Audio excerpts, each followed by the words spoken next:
No, no, I could have been on time. I could have been on time, Nathan, if that's your real name. I was waiting for Ballz. I was waiting for him to show up. He said he was going to be a few minutes late. So I thought I'd wait a few minutes. But unfortunately, work seems to be keeping him a little bit longer than expected. So I'll go without him. He will be joining us in progress, which kind of sucks because I have a new background I want to test out, and I wanted to see how it works with the two video setup, see how it's going to balance out, but I can't do that. So at least not until he does it. Kyle, what's up, man? How you doing? Thanks for tuning in. I appreciate you guys doing so. We're going to talk a horror show, the horror show at Extreme Rules. There's a pay-per-view this weekend. It'll be interesting.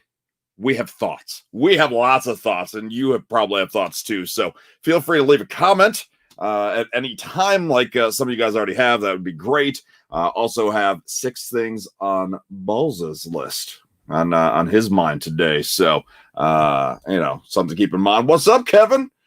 Yeah, how you doing? From Green Bay, Wisconsin. You're from Mr. Anderson territory there, Kyle Anderson. Yeah, or Mr. Kennedy, whatever. Well, what do you prefer? Mr. Kennedy, the WWE part, or the Mr. Anderson part? I think I like Kennedy better, but I would argue he actually had a better run as Mr. Anderson in TNA wrestling. Also, I'll tell you right now, since Ballz is not here yet, he's going to think there's another guess the crotch, guess the groin, as we've been doing the last few weeks to see how well he knows his action figure packages.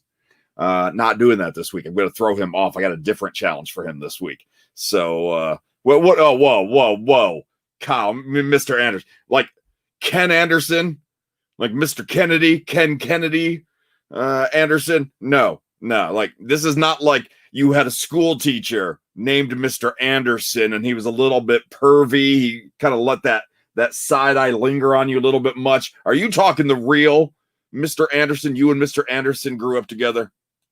Yeah, you say yes. Okay. Is there any pictures, any proof? I actually don't even know if you could prove that to me right now here on the live stream, but that would be interesting if you could. I met him. I didn't grow up with him, but I met him. I'm like, are you like this, like same high school and everything? You know, Kyle, like I'm very curious now. And have you tried to hit him up for money? Because if you've tried to hit him up for money, I understand. I understand that completely.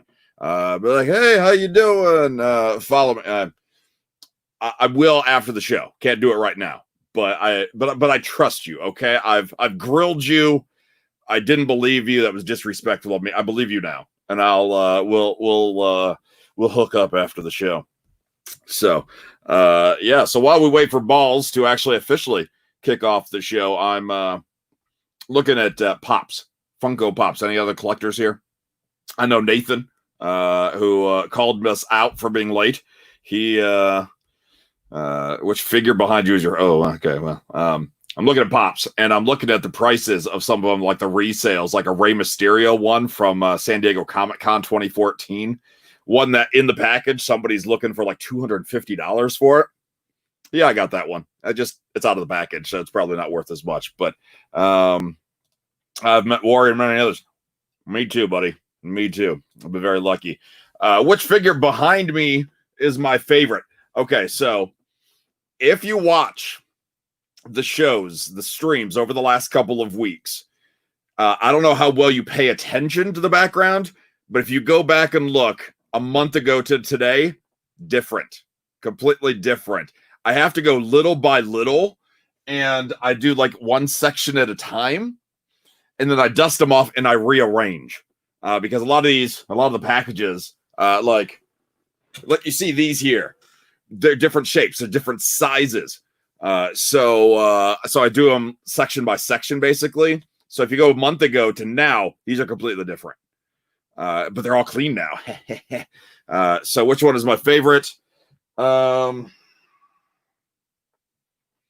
don't know. That's a good question. I got gold dust around here somewhere. I got some gold dust over there, and I like the Finn Balor's. that you can't really tell they're one group above the edge stuff here.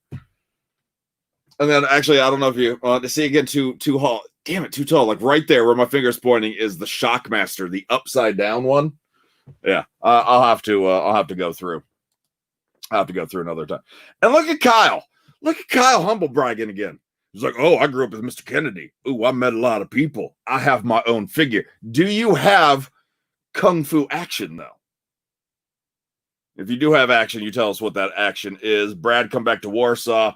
I don't think you can pay me enough to go back to Warsaw. Not that I don't like you or a handful of other people there, but I could not see myself going back to Warsaw, Indiana. I could not do that. That would be, no. I hate to say, Brad, and if you like the area, I don't mean to disrespect. If you like the area, of all the radio markets I've ever worked and lived in, easily my least favorite was Warsaw. The people there, just not you, but everybody else there kind of sucked. Kyle wants to know, have I ever met the Undertaker? Yeah, I've met the Undertaker. Impressed him even with I had a Undertaker tie from like 1998. Really bad looking tie, and I had him sign it, and he was wowed that somebody in like 2015, 2016, around there still had a tie from 20 years ago. And so I got that somewhere around here. I don't know if it's in here or not. It's probably in there somewhere. I don't know. I got like a stash of toys there. Brad says Shockmaster. Oh, Shockmaster's awesome. And that's Rob Schamberger. Rob Schamberger, the artist. That's all he paints now is the Shockmaster. That's all he does. It's true. Yeah. Oh wow! Look who decided to show up, everybody. Dude, how you doing, man? I know that work got you. Internet, it sucks. Your internet or their internet? No. The other people. Okay. So you were helping. He works for the Comic Con, so he was doing like one of those virtual Q&As, and you help facilitate, kind of like a producer. And absolutely. Yeah, you kind of have to count on everything technologically working out. Yeah. It's amazing in 2020 how many areas and people still have really crappy internet. And like the guest and I were just hanging out. We literally hung out for an hour. So, hey, what's your son? What's up, girl? Yeah, no. What's funny is her and I were talking about the con scene, and her agent also reps a couple wrestlers. Okay. So we were talking about that, and she was like, Booker T, fantastic. Well-dressed at all times, well-mannered. Ric Flair, he's Ric Flair. Yeah, of course. There is no pretense. Yeah. Out at a restaurant, everything you see is what you know about Ric Flair. And I was like, I assume so, but thank you very much for confirming that. Well, if you need a host or a moderator for that, you let me know. I will, yeah. I got you, buddy. Yeah. So, I should have been done at like 7:30 Eastern time. If I scroll back up on the comments, Nathan calling us out because I gave you like 5 minutes, and I'm like, okay, I'm going to go live now. And Nathan, like, riding our nuts right away, not letting us relax at all. I mean, yeah, but I'm excited someone cares that enough. That is very true. That is very true. Now, I was hoping you would be, on time or even early because I have a new background I wanted to try for the show, but I didn't know how I was going to look with the two screens. Ooh. So, all right. So there's like some headphones there that you can, like, behind you. Yeah, I see that. I wanted to play around with it a little bit, but that doesn't get to happen because life and jobs get in the way. Yeah. So this background will probably look different next week after I tweak it a little bit, but there we go. Going with it. And also I was letting people know that these are different. No, the figures, yeah. Yeah, because I cleaned them and dusted them because somebody asked me what my favorite one behind me was. I'm like, I just switched it. I have to look. That is Mo Lightning. That's right. Where is Ballz out of? Always wondered. I'm out of Ohio. Think of the darkest, dampest, most moist location. That's where he's at. I mean, it did rain earlier, but not that hard. Like, not that bad. Yeah, he's out of Ohio, northern, northwestern, central Ohio. Tell people your exact GPS location. Canton, Ohio, which would be northeast Ohio. Yeah. Pretty much he lives right inside the Pro Football Hall of Fame. That's close. Yeah. Right by the visitor end zone. He lives there. Not that close, but yeah. Yeah. So I was previewing everything for everybody, what we got going on. Oh, cool. And hyping them up, saying, and thank you. Somebody called me out on it. Moist. The worst word in human vocabulary. I have no problem with moist, but yeah, I don't either. A lot of other people apparently have a word with. I have a problem with the word moist. I don't know why. Show of hands. Anybody want to vote for moist? Could this be the first word we've ever banned on the low blow? If everybody agrees right now, nope. Don't say moist ever again. I mean, let's be honest. We don't say it that often, so it's not like we'd be cutting anything out, truly. He vacationed in Canton a couple of years ago, went to the hall, really enjoyed the area, probably used your bathroom, Balls. Nice. Yeah, that's pretty nice. So are you ready for our weekly challenge? I am. All right, so you think you know the action figure package? I hope I do. Guess the groin? Well, too bad, because we're not doing that this week. No, I got a different challenge for you. Oh, man. I got to keep you on your toes. You know, you were expecting it, so I got to do something different.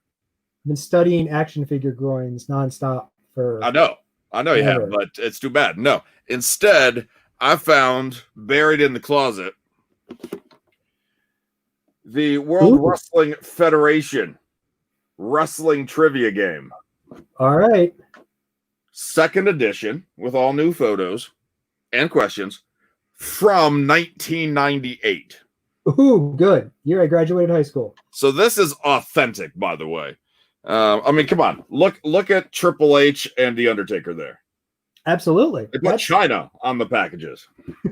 That's who I remember when I talk about like watching wrestling. See, I had busted this out hoping that it was early 2000s. It was new enough to be able to have some Dudley Boy trivia. Yeah. To be able to see how much Devon remembers his own career, but this is even before him in WWE. Oh, wow. So I'm gonna bust out some World Wrestling Federation trivia questions. There's 5 per card. You give me a number, buddy. Ooh, 5 per card. Let's do 2. All right. What was Steve Austin's first nickname upon entering the Federation? Stone Cold, Smilin' Steve Austin, or Ringmaster? Ringmaster. All right. Pick another number out of this card here. 5. 5. Deborah McMichael once appeared on what daytime talk show? Yeah. See, you thought that first question was going to represent all of this? Oh, no. This is tough as shit, man. These questions. Daytime talk show, 98. I'm going to go Jerry Springer. Oprah. Ah! Yeah. Not the one I would have thought. All right. So I'm going to go 2 and 5 again on this next card at random. Okay. While you pretend to work in the background. At the 1991 Royal Rumble, who eliminated Bret Hart? Was it Undertaker, Hulk Hogan, Sid Justice, or Jim Neidhart? Ooh, 91? Yeah.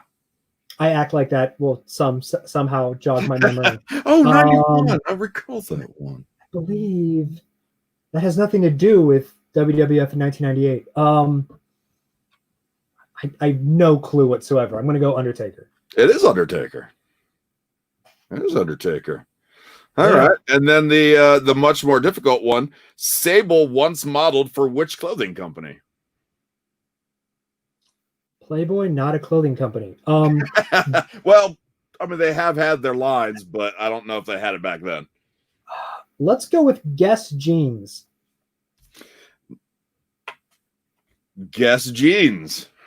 Yeah. Yeah, you're better at this than action figure groin. Well done. All right. Well, I'm going to do one more card for you. Okay. All right. Do you want to pick numbers? You want to keep the same? Do the same. All right. Same ones, last ones, and then we move on finally. Yeah. You're much better at this than I expected, so I may never have to do this again. All right. All right. What sort of match did Rick Martel and Jake Roberts have at WrestleMania 7? Was it a snake pit match, a blindfold match, or an I Quit match? It's a blindfold match. Wow, man, Ballz is on fire. It's that moistness underneath that's just, whew. All right. And then Mark Marrow was once a member of what U.S. team? Think like Olympics, like a sport. Oh, okay. I mean, you're going to be like, yeah, that makes sense. I mean, I kind of just want to go with the wrestling. It's not wrestling, boxing. Boxing. Yeah, okay. Yeah.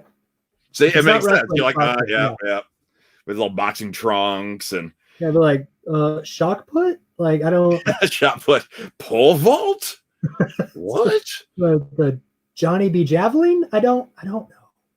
All right, so we're trying all these different things out because we want you guys to tell us which of these segments you like more. So if you want Guess the Groin to be a weekly thing, you let us know. If you like the trivia thing because you can guess along, that's fine too.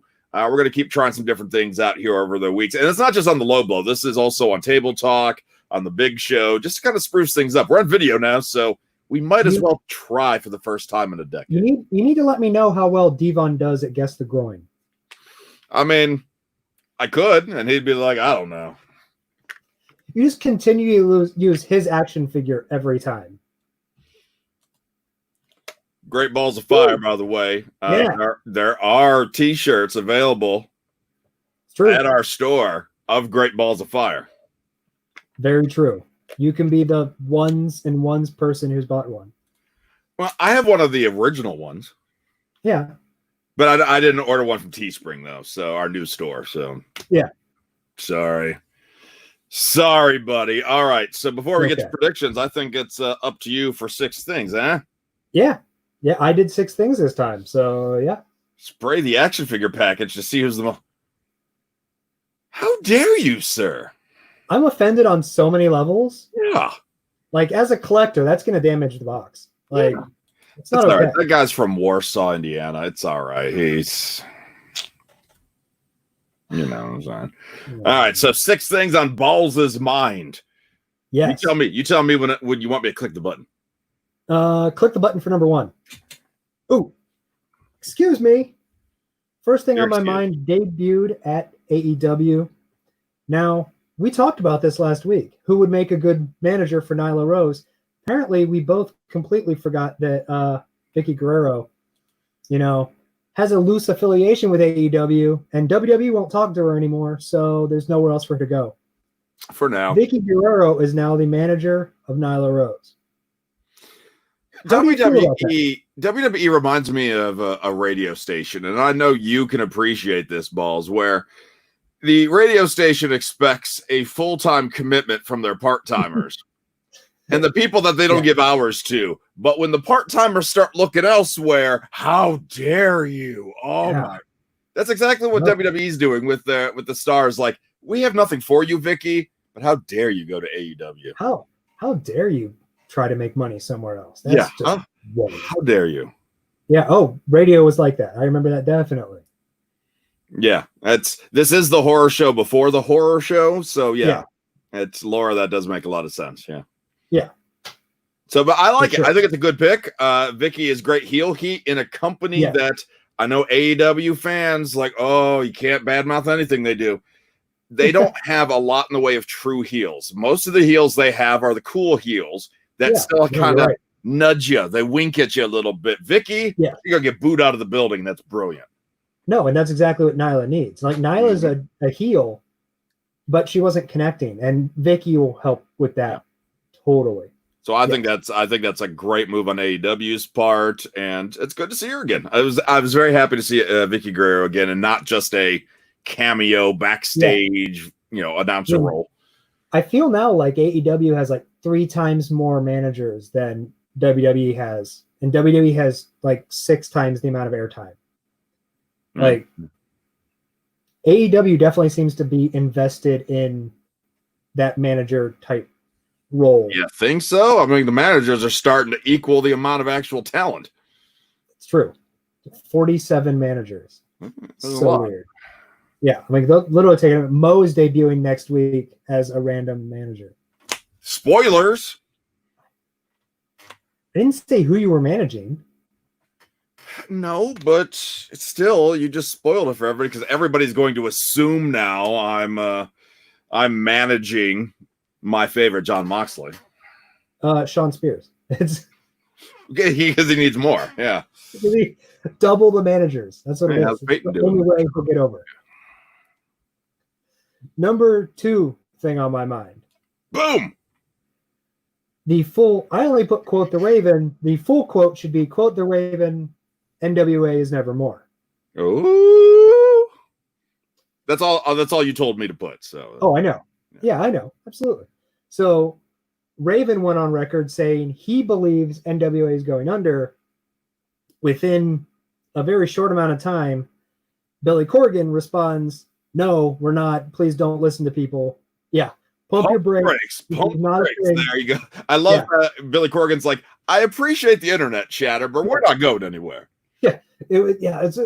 His quote was very similar to that. It was like, appreciate the conversation, appreciate the dialogue. It's not a thing. Like, no, they are taking a hiatus because the pandemic 2020 happened and not everybody can be an AEW or a WWE and continue to run that right now. No, absolutely. And Billy Corgan also does a music thing, and apparently he's already got like 3 albums worth of material ready to go. So he does a lot of that music thing. Well, and as he mentioned, like they're just trying to find their place here, like what their place is going forward with the pandemic. So, thanks, Brad. Just trying to figure out what their place is going forward, and what they want to do. So. They obviously did let some people go. I don't know if it was a situation where if you wanted to be let go, they let you, or contracts just ran out. We don't really know that part, but there are people that have been let go and free to kind of go wherever they want. So I think it's good for them. And when Billy Corgan, William Corgan in the music world, by the way, he doesn't like Billy anymore. William Corgan, when he first took over the NWA, he actually allowed the stars to still make the indie appearances while under contract with them. Yeah. So that could be the case. Is like, hey, I can't put you on TV. I can't do tapings right now. Yeah. But if you have a show you can make money off of, do it. Yeah. And I mean, which is even harder now because a lot of indie shows aren't even back up yet. So, yeah. What would my manager name be for Moxley? Mon Joxley, the Jocks holder. That was it. I mean, that's uncanny. I think you should be just Mo Moxley, like you're a long lost brother or distant cousin. Yeah, and we don't get along at all. And then they can call you Momo. It wouldn't be the first time, won't be the last time. Right? That's what I thought. Yeah. We won't get along. I keep giving them bad career advice. That'll be the whole storyline and gimmick. You should totally take that match. Gimmick. Number 3 thing on my mind. Cash Money Punk. It's apparently what the actual CM stands for in CM Punk. I don't know how it came back up again, but Cody Rhodes talked to it again about Punk, basically negotiating for a bunch of money. A lot of money. A lot of money. So my first question in this was, is CM Punk even worth it at this point? And I want to bring up something he mentioned in the conversation Cody did, where he said, not only are they looking at what you've previously done, but also what you have left in the tank. Like, and this is where I thought it was interesting with Punk, where, basing on his previous experience, you go, well, in name value, man, CM Punk would probably be worth it. But if you're looking, what do you have left in the tank? Maybe how much desire or heart is in it. I don't know if that's as much of a question. Like, they bring up FTR, he brought up Ricky Starks, and how they were worth it and making an investment in, large careers ahead of them that they can grow in AEW. Right. CM Punk isn't necessarily that thing. So what are your thoughts on that? Is there, obviously there's a dollar amount where CM Punk is worth it. Is he worth a big payday? And do you think would he tip ratings? Like, is he worth an investment? Well, Cody did say also in that topic that they're not ruling out CM Punk and even that price tag, whatever it is, in the future. They just said at the time they needed to invest in more of the everyday people, and I agree with that. I think bringing in CM Punk right now doesn't move that needle. It does not do much in the way of ratings. I think much like that first episode of WWE Backstage when he showed up, people are like, oh my God, he's back in pro wrestling. What is going on?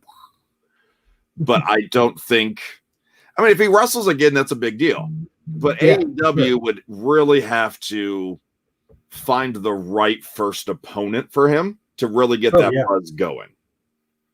Yeah, and do you make it an AEW person, or do you rely on someone like a Chris Jericho, who they have? You've already seen him against Jericho and some of these guys. I think that's the safer route. Like him and Jericho, I have no doubt in 2020, 2021 could be as great as we've seen him in the past. But I think CM Punk priced himself that high because he knows that severs any connection he has with WWE at that point.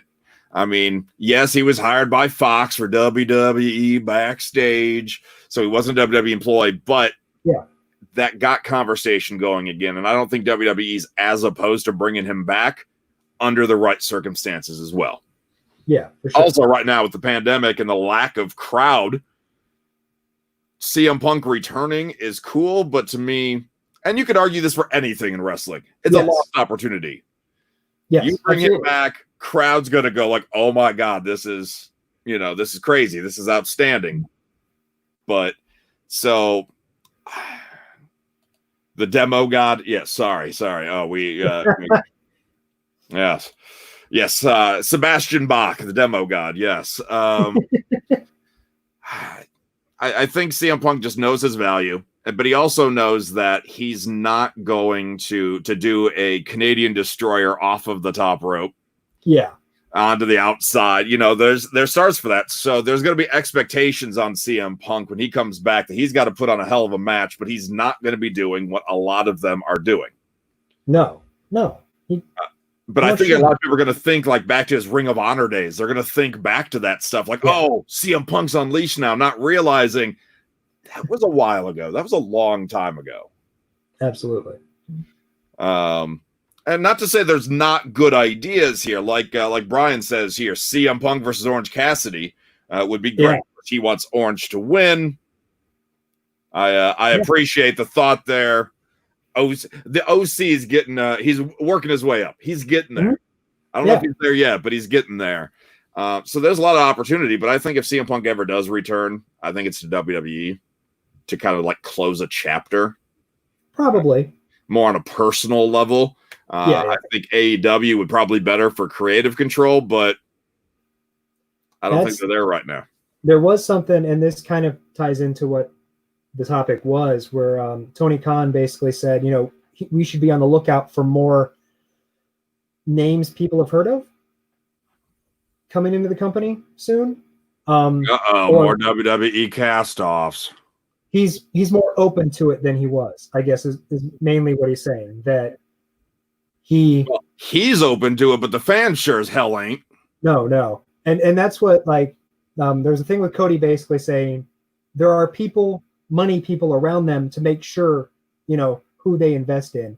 And then there's this thing with Tony Khan where he just came out recently and said, we needed to start the company with Orange Cassidy, the best friends, like Lucha Brothers, all these people that are known on the indies, but not household names.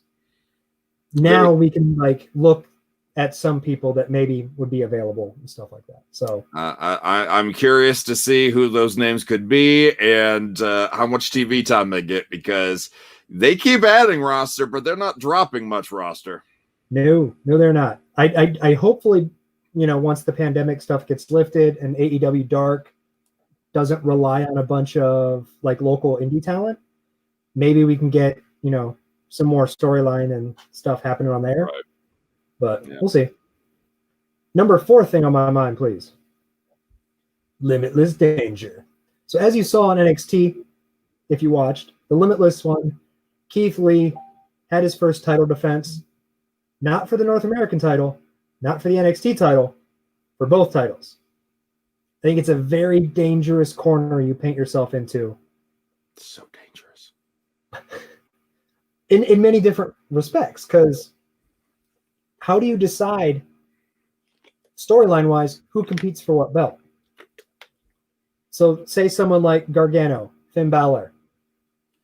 Eventually, you're going to have to start competing against you. Every title defense can't be for both belts, I don't think, or else someone is obviously going to be the next double champion. Don't you say that, because WWE's like, okay, all right, bring it on.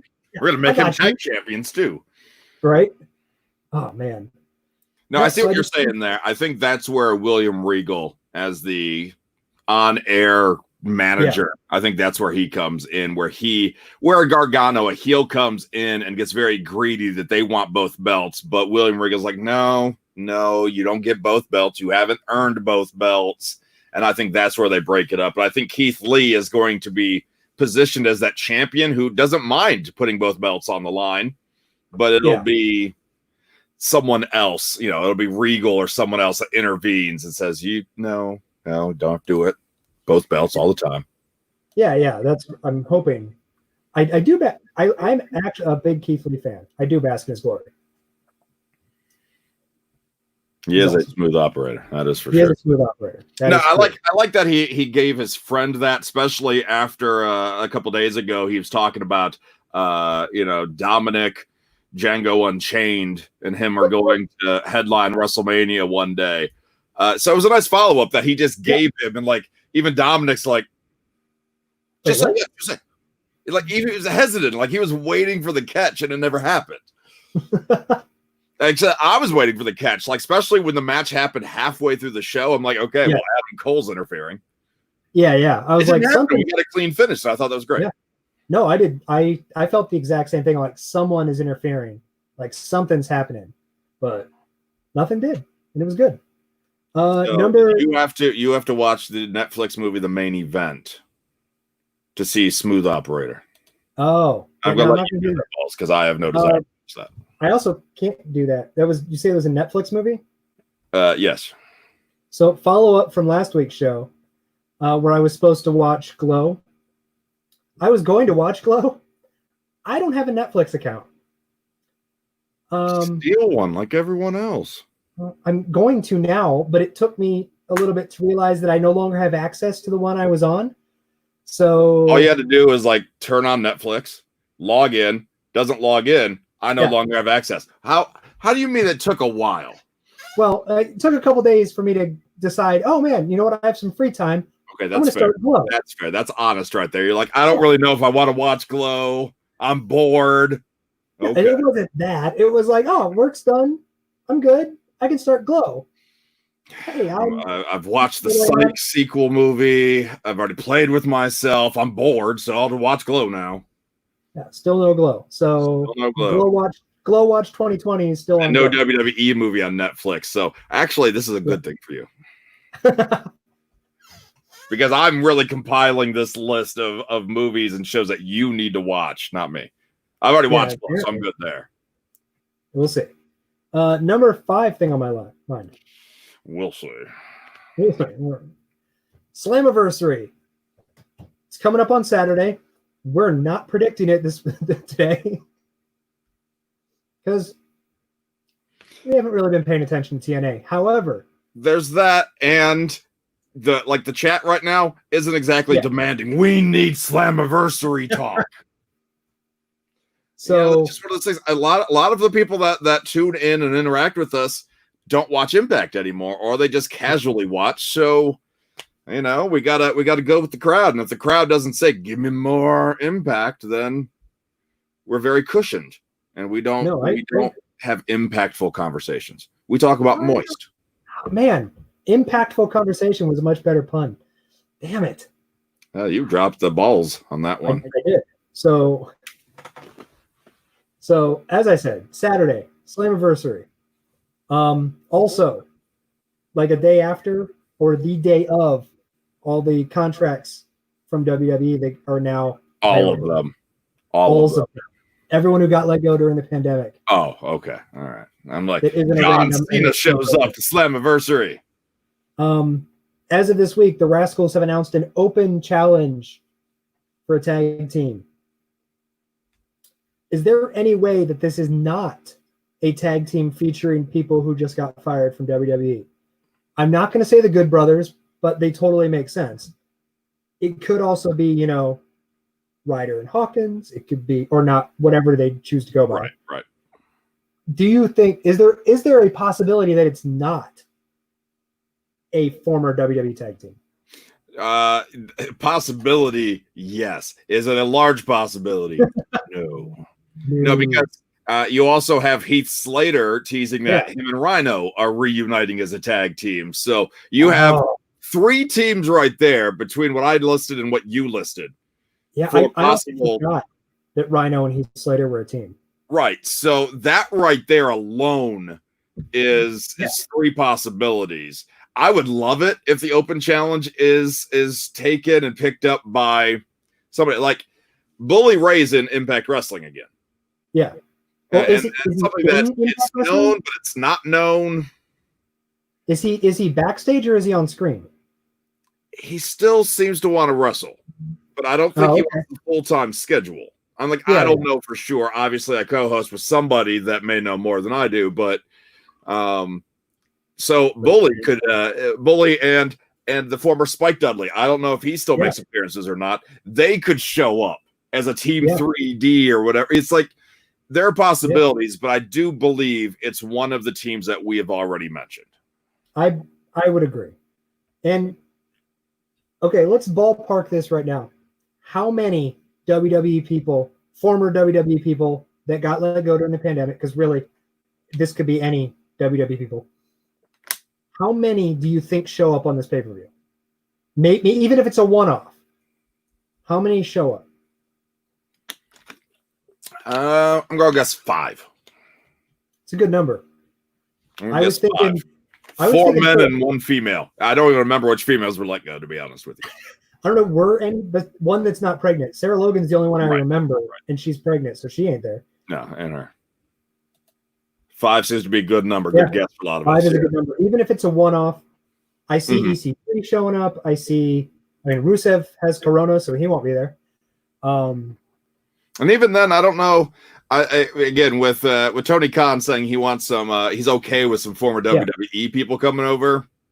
Rusev better be a target of AEW. Yeah. Oh yeah, for sure. If not, then I hope. I personally believe he would be my number 1, probably. With the crowd reaction alone, Miro or whatever he's going by on online now. Miro Day. Miro Day, yeah. All right, number 6 thing on my mind. What a figure. No, it's not as creepy, and it's not even really like pick the junk that we were doing earlier. Not guess the groin? So, not guess the groin. Huh. So what I thought would be fun is more of a almost something for you. Whoa, we do not have fun on this show. Believe me, I know. It's been 15 years. I know. So I thought it'd be fun. You know, people are watching that maybe hadn't listened before. Chance for you and people to get to know us. We both collect wrestling figures. You have a large display behind you. I have a very minimal display behind me. Which is representative of so much in life. You're overcompensating, and I'm right about there. That's not right. Yeah, that's exactly what I was implying. So, to you, what's one of your favorite figures in your collection? And is there something coming? I don't know if this was asked before I hopped on.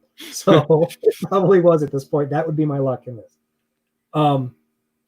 Favorite thing in your collection, and what figure is coming out soon that you're looking forward to the most? So this was right as you were jumping in on the show. Which figure behind you is your favorite? Well, luckily, and everyone may not know this, I know that you have way more than what's behind you. Yes, that is true. I have 6 walls that are covered with these figures. Exactly. Yeah, so the collection is growing. I am starting to think of what my backup plan will be once I've filled up all the walls. And start thinking, okay, well, you're no longer going to be displayed. Yeah, so I'm starting to go around and about there.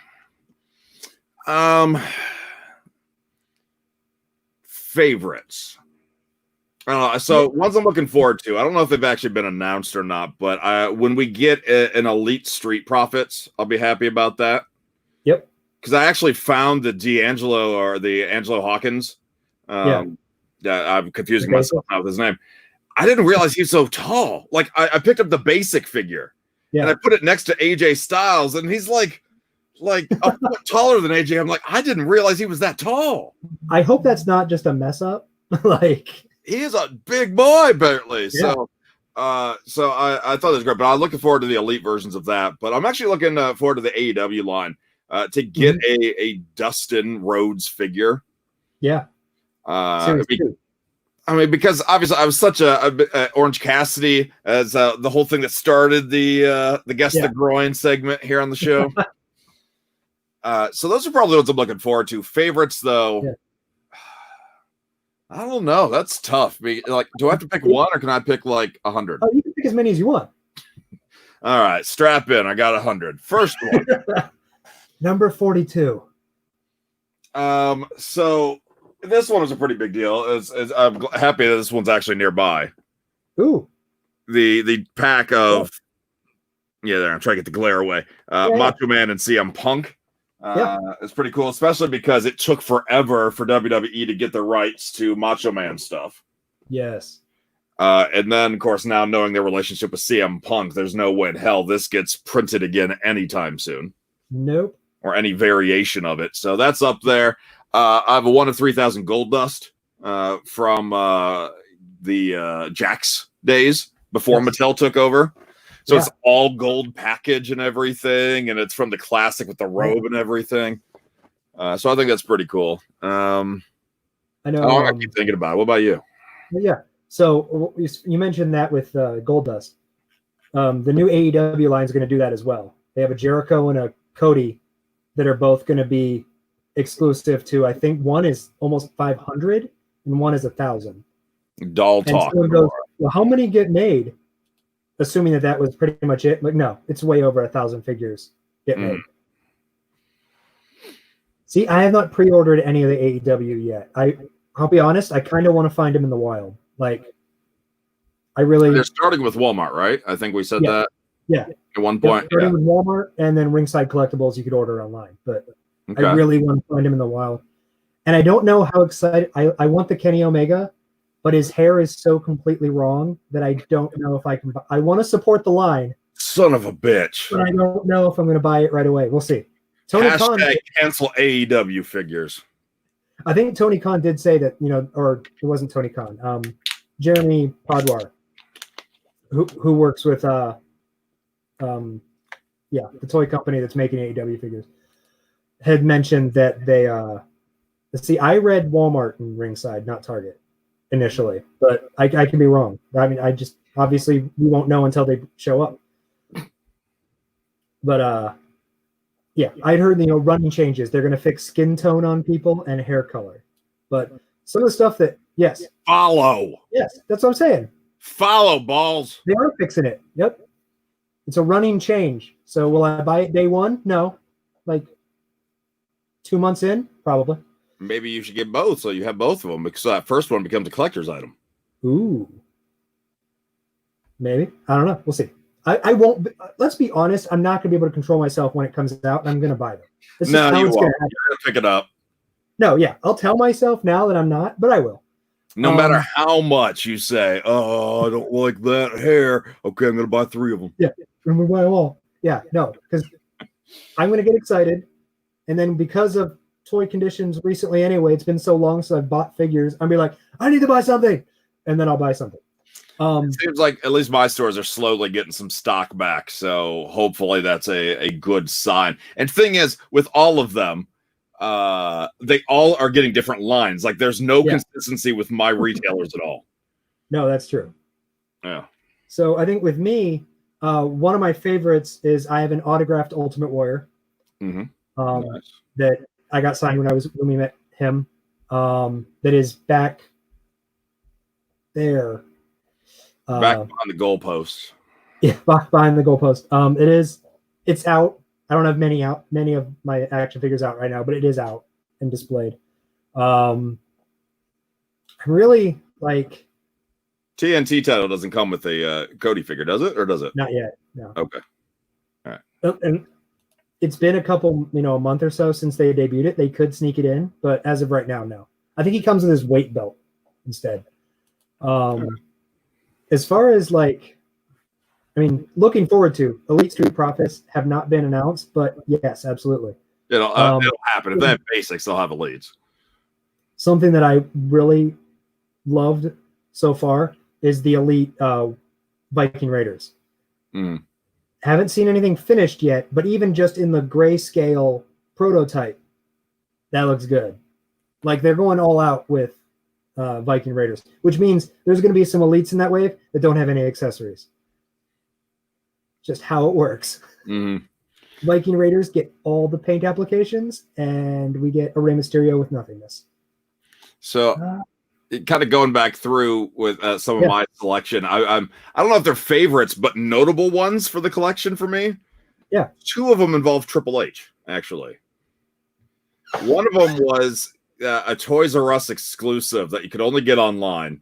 That of him is from the Jacks, not from the Mattel era, from the Jacks. Yeah. And it was his big king with the furry robe. Oh yeah. WrestleMania entrance. And for some reason I just thought that was so cool. I didn't even collect it that time. And I'm like, this is so cool. I need to have it. It does. And so I grabbed that, and that kind of was my downfall because I'm like, well, I got this one, might as well get some more. And then when Mattel did take over, you may remember, was January 1st is when they went out. Yep. So I did not stay up on New Year's Eve that night. I did not stay up late or anything. Woke up, was waiting for Toys R Us to open on New Year's Day morning. Yes. To go. At the time, my wife, we're long since hate each other. No, that's not true. But so she and I both went there. We were waiting for them to open up. They didn't even have a display out. So I had to ask an employee who obviously did not want to be there to go in the back. Because as you know, they had the Chase figures and they had the Mattel belt, the giant Mattel belt. This is not the Triple H one. But you see there's the giant belt and they're all individually numbered. And there was only 1,000 made of each one and everything. And so I went to Toys R Us to see what they had, and they opened up a brand new box for me, basically. And the only Chase they had was Triple H. Yeah. So the very first Mattel figure, and there's enough of them around me, the very first one was Triple H. So Triple H is my downfall. He buried my bank account. Just like he bears. Exactly. That's where I'm going with that one. I got it. If one of yours is a boogeyman, I'm getting off. Wait, how are you? Never mind. I don't want to know. That. No, that's weird. But he hasn't seen Boogie Shrine, I bet. No. I do have a Boogie Shrine. I do have dozens of Boogeyman figures, so you do. That's true. I'm proud of that. You should probably rearrange it so the Boogie Shrine is directly behind you in camera. Next time I rotate, Boogeyman will probably be behind me. Yeah. So like my stuff, much smaller collection than yours. But one of the things I just got recently is the Undisputed Era box set. So I have all 4 members now displayed doing the Undisputed Era poses that they do when they come into the ring. Is Roddy next to them? Roddy is down in front doing the. Is he by them though? Yeah.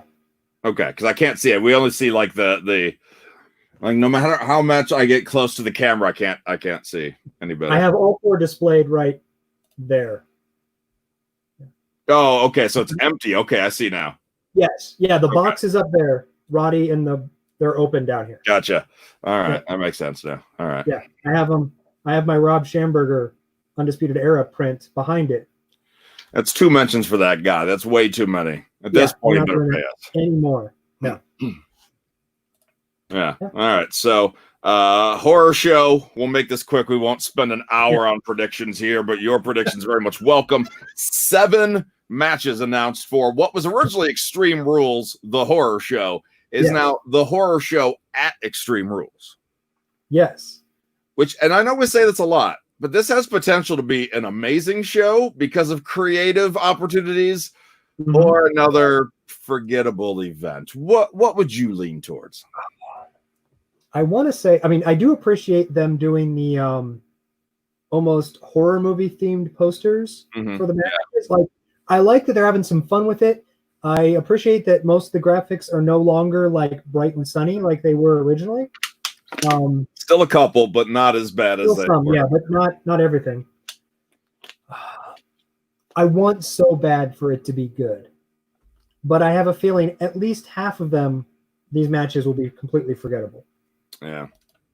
Well, let's start with one that I don't think anybody really wants to see, a bar fight, Jeff Hardy versus Sheamus. Is that what and maybe I'm wrong. Maybe people are excited for it, but what I've encountered personally and then what I've scrolled on the dirt sheets doesn't seem like people are comfortable with the storyline, which actually doesn't bother me at all. If Jeff Hardy's fine with it, I'm fine with it, but I'm just tired of them going to that well so often.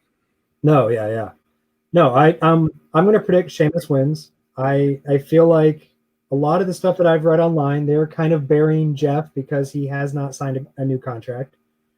So they're kind of pulling a Matt Hardy as well, put everyone else over on your way out. So I think Sheamus is going to win this bar fight. Okay. All right. I'm actually going to go with Jeff Hardy. This is one of the shows that I'm actually not picking a lot of favorites, to be honest. I'm going to pick Jeff Hardy. I would actually say he is the favorite on this one. I think probably the revenge for everything going on here. But either way, I don't know. Do you think it's going to be cinematic since it's off site? Will this be a WWE pay-per-view with numerous cinematic matches? It definitely will. I mean, yes, absolutely it will be. Will there be anything in the ring? Yeah, that'd be maybe the women's matches. Maybe the women's matches. Screw cinematography for them. Well, I'm trying to think. Like I was more trying to think of, do they have? Well, I didn't realize this was a bar fight, so maybe they do have themes that I'm unaware of. So bar fight, no. I feel like bar fight lends itself to being cinematic in some way, even if it's just minor cinematic, like Gargano Ciampa was. 6 camera angles for everything. Yeah. We get like bottom break, and it's like it's just multiple. Exactly. All right, so we disagree on that one, which is normally a good sign. U.S. Championship, to my knowledge, does not have a stipulation yet. Apollo Crews defending his belt against MVP, who claims he's the champion with the new belt. Yeah. So I mean, most likely we're going to get some sort of visual of a guy holding both belts. Most likely, yeah. Who's that somebody going to be? Is it Apollo or MVP? Number one, I stand corrected. This one will happen in a ring. Number two, I guess, and I don't know, maybe you have some insider knowledge on why Apollo's been off TV for a couple weeks. I do not. So if he's good to go in wrestling, then maybe I'd hate to see him lose right away, but I feel like MVP needs to win this. It just gives his character so much more clout and credibility. I prefer MVP as a manager to Bobby Lashley, but I don't think that's where they're going. I think he needs to win this to kind of maybe even push the storyline further. Like Bobby goes even more all in because MVP is now a champ.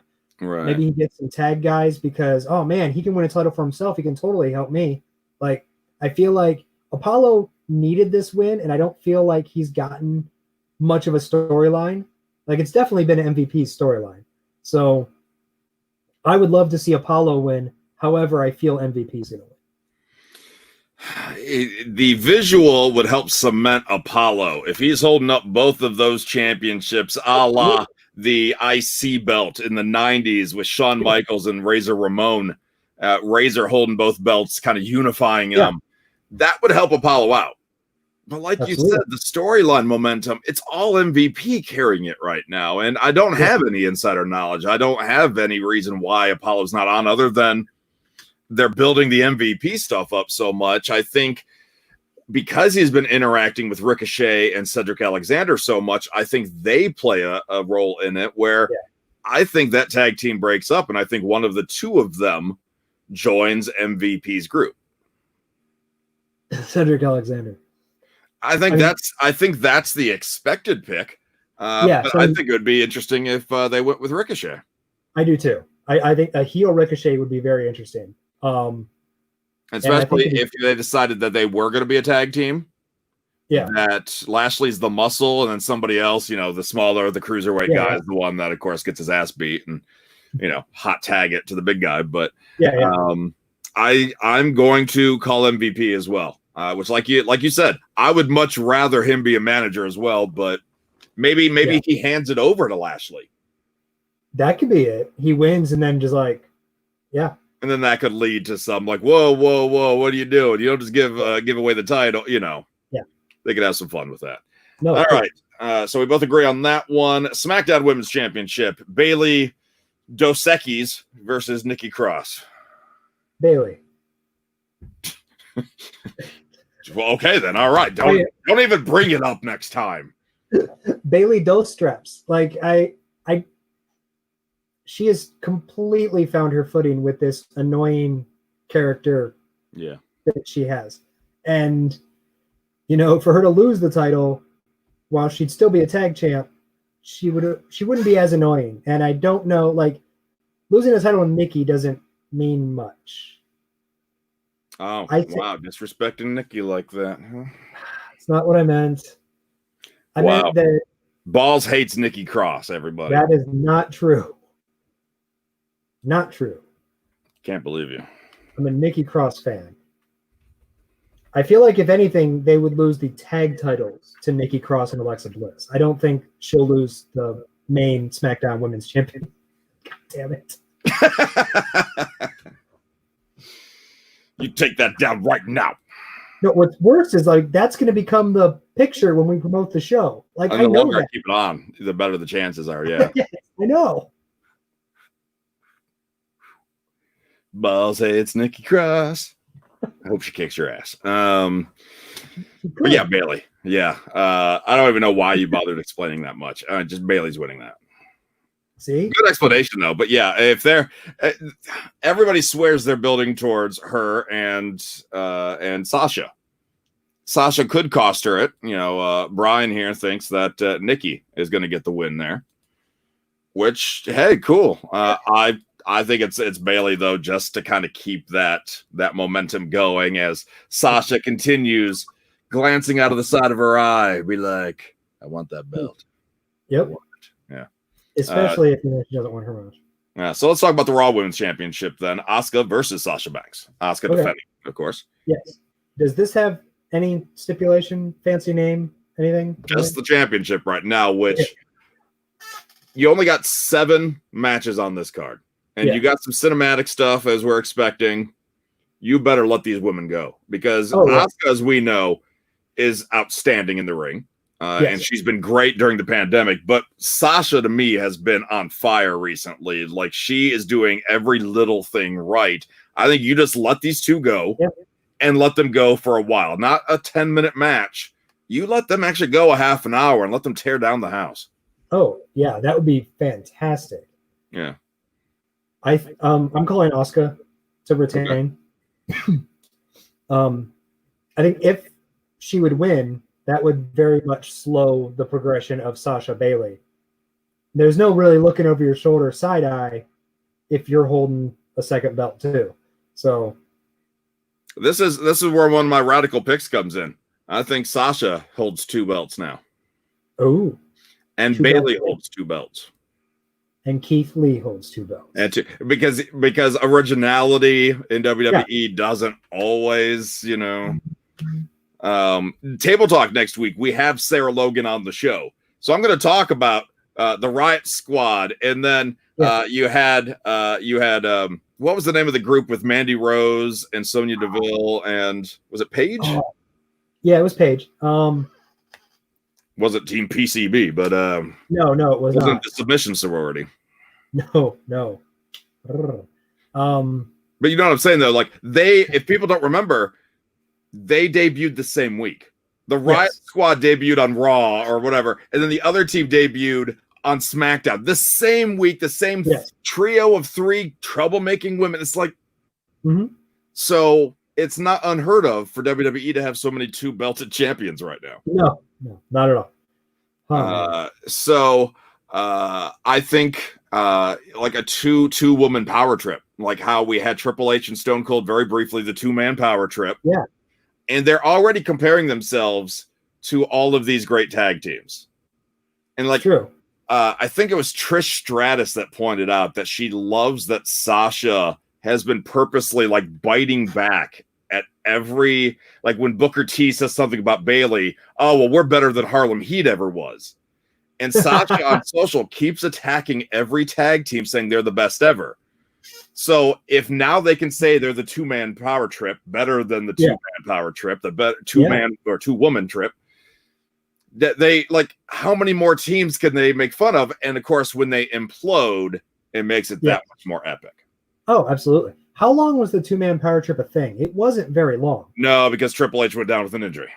That's what I thought. He blew a quad or something, right? Like, yeah. So it really didn't last all that long, but for them to be able to say, hey, look, we're better than Stone Cold and Triple H. That's what I'm saying. Like, literally, you last 1 week longer than they did. And you're like, yes. Thank you. I think? What a dumb name. Yeah. All the same, I think Becky wins, or not Becky. Wow. Banks wins that belt. And I'm thinking of all the 2 belt people. Yeah.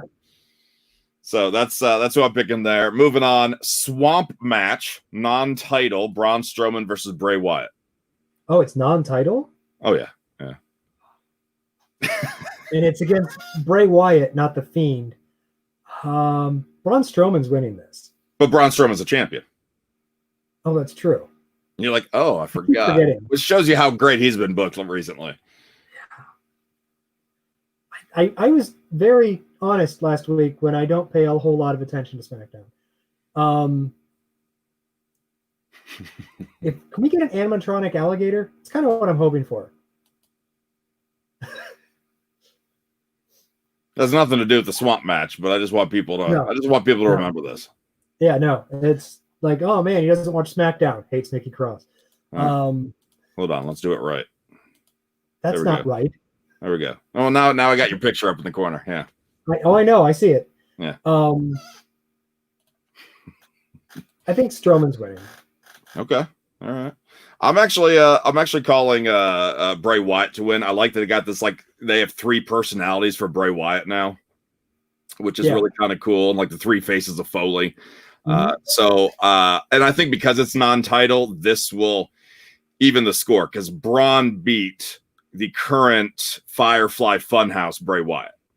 Oh, that's true. With the black mask and whatnot. The mask, if you remember that.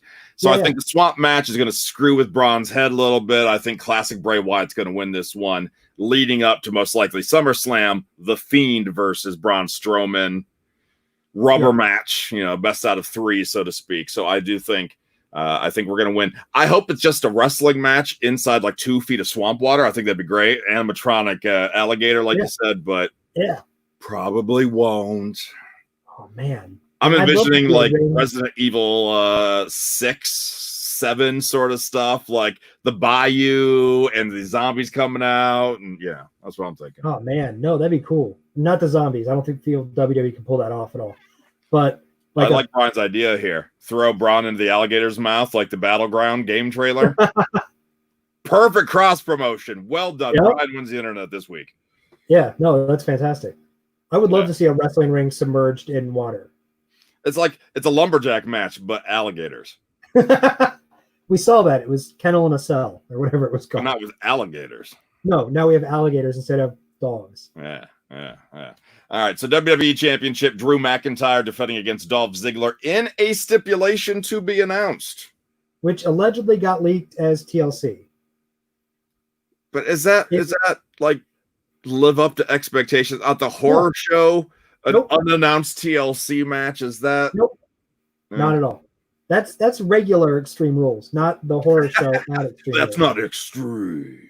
Yeah, no, there's no TLC in 2 feet of water with alligators. Brilliant. I love it. That's all WWE Creative does. Is Dolph Ziggler's like, our stipulation is we're doing this at the same time as a swap match. Let's do this. That'd be great. Happen at the same time. Oh yeah, man, I'm gonna get you distracted with with that going on over there. Yeah, so maybe I win. Either way, Drew McIntyre's winning. How about that? Yes, Drew McIntyre's winning. I don't care what the stipulation. Dolph's a good filler. That's great. But Drew's going to face that big challenger, whoever it may be, at SummerSlam, whoever that may be. But the stipulation, that's just what intrigues me. Is it going to be something Dolph Ziggler oriented? Like, is this going to be like a tuxedo match? Is it going to be a 2020 tuxedo match where you have to rip off your opponent's tuxedo? We haven't got one of those in a while. Jean jacket on a pole. Right, exactly. Something like, spike up your hair, whatever. I don't know. It's a hair gel match. Oh, no, hair gel match, man. No, I'm just curious. I hope it's not something we see typically. Even if it is a tuxedo match, at least it's different. And on a show called The Horror Show, that would be funny. That somebody has picked the most non-threatening match possible. It's a pillow fight with men. What? And Drew would be like, what? What is going on here? And it's Dolph getting in his head. So I'm very curious about that, but we both agree Drew's winning that one. And then Eye for an Eye is the last one that I have in the match. Of course, Seth Rollins versus Rey Mysterio. You have to pluck the eye out of your opponent, which I'm pretty sure this is going to be a cinematic match. Yes. Or at least the end. So we don't get that close up. But what's intriguing about this one, and you and I briefly talked about this, maybe even last week, Rey Mysterio supposedly is just working on like a handshake deal right now that he's not under contract. So the belief is if he's leaving, it's easy to injure him. And I think you had said that recently that, well, he's leaving. That explains why he's leaving. We move on. But I was on the other side of things, and I stay with it. I think Seth Rollins, the savior of Raw, sacrificing an eye for the brand, that's where the character goes. Yeah, it does. I mean, totally. I could see it. Yeah. I mean, obviously he won't lose an eye because that's one hell of a storyline to have to continue for the entire rest of your career. No, I mean, they were able to get it back in the eye socket just in time, but he's going to have a couple weeks of vision problems. So he's got, they're going to that. Totally. I'm sure.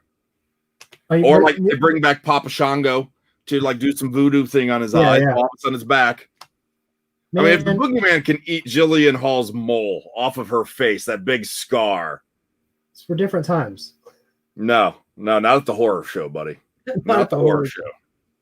No, man, like the fact that like on Monday Night Raw, they beat that to death. You must pluck the eye out of your opponent. And you're like, the more they say it, the more I don't want to see this match. The more it's not going to live up to anything. I don't know. I'm curious how they're going to do it. They possibly have painted themselves into a corner, and that's why I want to see how they get out of it. Maybe they have a brilliant idea for this, and we're all be like, "Bravo, WWE!" If it's Rey, and so if it's Rey, how do you de-eye Rey Mysterio without demasking Rey Mysterio? Well, I mean, he's got the eye holes, so I mean, they're not that big. How much room do you need to pluck out someone's eye? Obviously, you've never plucked out someone's eye. No, but I'm pretty sure you don't need that much. Like I've seen movies. Look, like right here, like the mask goes around my fingers right now. I mean, it's like I'm not going underneath the mask to get to the eye. It's just right here. I don't know. God, I wish I had one of the masks right now. I'd put on a mask for you. I hope that someone just tuned into the show right as we're both trying to remove our eye. Like that, they're like, what? This is what? So he says that it's going to be a fake eye. Brian says the rubber eye trick. Typical heel move. It's possible. Oh yeah. But WWE, you do not do this to me, buddy. No, none of you. None of you even think about Brian's idea there. No, Brian won the internet earlier, and now he's gone. Brian, you lost the internet now for even putting that in WWE's mind. Right? Because I want like some blood drippage, fake blood drippage, of course. There will be blood. I want that. It's not going to be fully out. It's just going to be enough to be like that gag, you know, the horror thing of just the eye just bulbs out a little bit. Yeah. And we talk, and then eventually we go backstage and talk to like Becky Lynch, like via Zoom, and see how's it feel to be dating a guy with only one eye. And she's like, I'm disgusted by him now, and just and she leaves him. Great. So, like, do we know what's going on with what's going on with Dominic? Because Dominic's in the WWE system, isn't he? Allegedly, yeah. I think he's in NXT or the training system. Yes. So does this just take him off of TV then? If no dad around, then Dominic's done too, or does Dominic continue on without Ray? Ooh.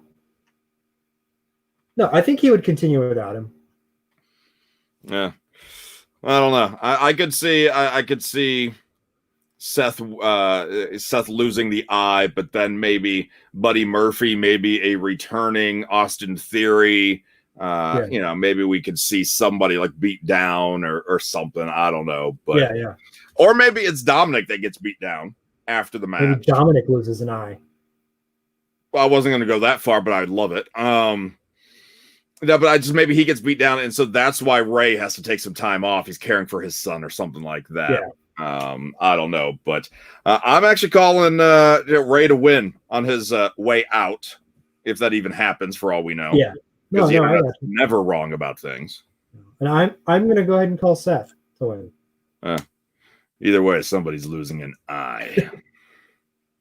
And I can't wait. I can wait, but I can't wait. So we will get these predictions up on the Facebook, Wrestling Audio, at Wrestling Audio on Facebook. So you'll be able to tell us how wrong we are in that form if you're watching this on demand, pre-recorded So you can do that. One last idea from Brian, trying to redeem himself. Ray loses an eye. Dominic has an eye versus career match. Dominic wins, wears the eye on a gold chain, a la horror Eddie Guerrero. It makes sense. Yeah. What if the ghost of Eddie Guerrero comes back? It's the horror show. It's true. Odele, viva la afterlife. I don't know. They can figure that out. At Wrestling Audio on all of the socials. Give us that like and follow. Tell your friends. Give us a review. Hopefully a good review, because that actually helps the aggregates, blah, blah, blah. It helps with all of that technical mumbo jumbo that maybe we actually get exposed to a few more people without needing to expose ourselves to new people. Yeah.